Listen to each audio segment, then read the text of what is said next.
बुखारी साहब जो कुछ उन्होंने कहा उनके हर लफ्ज की मैं तायद करता हूँ।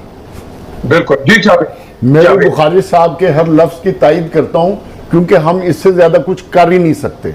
हमारी इतनी हैसियत नहीं है, ना बहसियत कौम ना बहसियत रियासत, कि हम इससे ज्यादा कर लें। एक आधी ट्वीट कर देंगे, एक दो प्रेस कॉन्फ्रेंस कर देंगे, एक दो जलसे कर देंगे, इससे ज्यादा हमारी औकात ही नहीं है। जब FATF का मामला हो तो पाकिस्तान की फौज को आके खत्म करना पड़ता है। जब कुलभूषण का मामला हो तो पाकिस्तानी फौज को इंटरनेशनल कानून में, इंटरनेशनल कोर्ट में वकील करना पड़ता है। जब आपके मुल्क में IMF का मामला हो तो आपके चीफ को आना पड़ता है। अगर ये सारी चीजें, फ्लड का मामला हो तो फौज को आना पड़ता है, जल्जला हो फौज को आना पड़ता है, इंटरनेशनल क्राइसिस आए फौज को आना पड़ता है। हम एक सब्जेक्ट 70 साल से लगे हुए हैं और मजम्मत कर देते हैं, मुजाहरे कर लेते हैं और हर किस्म के तकरीरें कर देते हैं, लेकिन उसका रिजल्ट अभी तक नहीं निकला।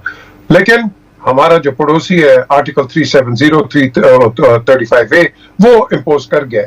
5 अगस्त 2019 हिंदुस्तान ने क्या किया वो आपके सामने है। नमस्कार दोस्तों, स्वागत है आप लोग का हिंदुस्तानी स्पेशल के एक और नए वीडियो में। दोस्तों, पाकिस्तानी मीडिया में गुस्से में अपनी पोल खोल दी और बता दी कि हमारी हैसियत जो है वो बस ट्वीट करने तक है। कश्मीर की बात की जाए तो हमने जो कश्मीर है उसके लिए कुछ नहीं किया है, सिर्फ और सिर्फ ट्वीट, और जो हमारे हुक्मरान है वो सिर्फ और सिर्फ बयानबाजी से काम चला रहे हैं। दोस्तों, पाकिस्तानी जो पॉलिटिशियन या फिर पाकिस्तानी आदमी ये बात जान चुकी है कि जो कश्मीर है वो इंडिया का हिस्सा था और हमेशा ही रहेगा। वो जितना भी प्रोपेगेंडा कर ले इससे कुछ नहीं होने वाले, लेकिन फिर भी वो एक फॉर्मेलिटी जो है वो उसका जो यूज है वो करते हैं और उस फॉर्मेलिटी के तहत वो लगातार कुछ ऐसे बयान दे देते हैं, कभी ट्वीट कर देते हैं। इसके अलावा और कुछ नहीं होता, क्योंकि पाकिस्तानी मीडिया खुद ये बात कह रही है कि हम भारत के सामने नहीं टिक सकते, क्योंकि भारत की जिस प्रकार से रक्षा बजट और भारत के पास न्यू जो इक्विपमेंट्स है वो आ रहे हैं। और सबसे बड़ी बात है कि भारत की जो अर्थव्यवस्था है वो पाकिस्तान से इतना आगे निकल चुकी है कि हम भारत से जो जंग है वो अफोर्ड ही नहीं कर सकते, क्योंकि पाकिस्तान के पास आज खाने के पैसे नहीं है तो वो जंग क्या खाक लड़ेगा। और इसीलिए पाकिस्तानी मीडिया ने साफ तरीके से कह दिया है कि हमारी औकात जो है वो भारत के सामने टिकने की नहीं है, और ये बात कहीं ना कहीं सच भी है। लेकिन पाकिस्तानी इस बात को नहीं बोलते, और ख़ासकर फिजा अकबर खान वो लगातार इंडिया के खिलाफ जो है वो जहर उगलती रहती है। तो चलिए हम पहले वीडियो में आगे बढ़ते हैं और देखते हैं पाकिस्तानी मीडिया का इन सब चीज़ों पर क्या कहना।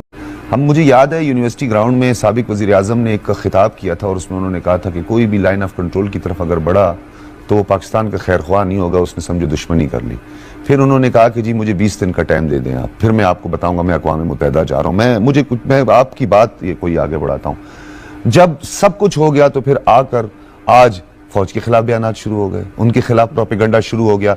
तो मुझे आप ये बताएं कि ये बात बिल्कुल ठीक है, बात मानने की भी है कि हम एकदम जाकर चढ़ाई कर लें और एकदम हम जाकर जो है खून खराबा करके उनकी जिद्दोजहद आज़ादी को भी मुतासिर करें, उसे मतनाज़ा भी बनाएं, कंट्रोवर्शियल भी बनाएं, और लेकिन इसको पब्लिक में आकर इस तरीके से कह देना और पब्लिक के लिए आके कह दो क्या हम लड़ाई कर लें, क्या फिर हम जंग कर लें उनके साथ, मतलब ये जेस्चर तो फिर अवाम के जज्बात को मजरूह भी करता है और फिर डेफिनेटली कश्मीरियों के जज्बात को भी।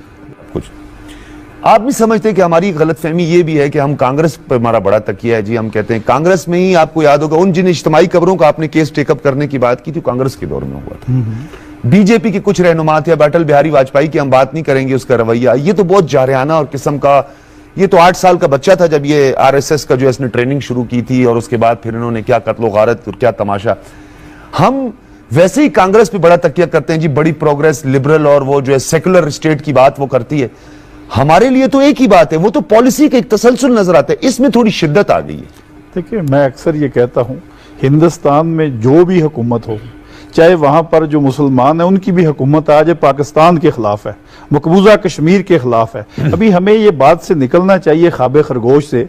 अभी जैसे चोई साहब ने कहा कि हमारे लिए ये कि हमने ये साइन किया है, एग्रीमेंट किया, यही साइन और एग्रीमेंट हिंदू ने भी किया है, यही भारत ने भी किया है, यही हिंदुस्तान ने भी किया है। अगर वो तोड़ सकता है, अगर वो जो जाके इंटरनेशनल बैनुल अक़वामी कानून तोड़ सकता है तो हमें भी तोड़ने की जरूरत होनी चाहिए। अगर उनका सुप्रीम कोर्ट जो है हद हद क्रॉस करके इंसानी हकूक की पामाली करता है। हमारी पार्लियामेंट के अंदर भी ऐसे जुर्तमंद होने चाहिए जो एक दूसरे के ऊपर ब्लेम ना करें। जो चोई साहब ने एक बात की, इसको मैं ऑन करता हूं, आज पाकिस्तान की सेनेट और कौमी असम्बली का सेशन होना चाहिए था मजलूमों के लिए, पता होना चाहिए।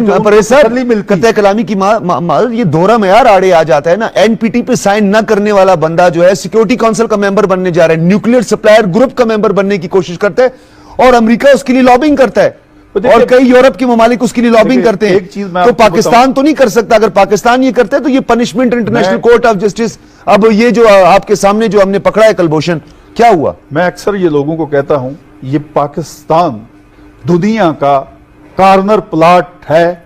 इसको हमने दुनिया को सिर्फ बताना है कि हमारी अहमियत क्या है, हम इंटरनेशनल कम्युनिटी की जरूरत है, हमारी तज़ीराती अहमियत है। बिल्कुल आप ठीक है। सिर्फ इसमें हमारी, अल्लाह करे हमें कोई लीडर मिले जो लीडर कौम और मुल्क का सोचे और अपनी कुर्बानी देके कौम बनाए, अपनी कुर्बानी देके मकबूजा कश्मीर के लोगों के लिए इंटरनेशनली जदोजहद में फुल बाई हुक और बाई क्रुक चले। अभी मैं अक्सर लोगों को ये कहता हूं, क्योंकि मैं बाहर की दुनिया में यूरोप में घूमता हूं, अभी जब FATF का मामला हो तो पाकिस्तान की फौज को आके खत्म करना पड़ता है, जब कुलभूषण का मामला हो तो पाकिस्तानी फौज को इंटरनेशनल कानून में, इंटरनेशनल कोर्ट में वकील करना पड़ता है, जब आपके मुल्क में IMF का मामला हो तो आपके चीफ को आना पड़ता है, अगर ये सारी चीजें, फ्लड का मामला हो तो फौज को आना पड़ता है, जल्जला हो फौज को आना पड़ता है, इंटरनेशनल क्राइसिस आए फौज को आना पड़ता है, तो फिर ये जो फौज के ऊपर तनकीद कर रहे हैं, मेरा उनको भी आज यही जवाब। हाँ, हमारी अफगानिस्तान पॉलिसी जो है वो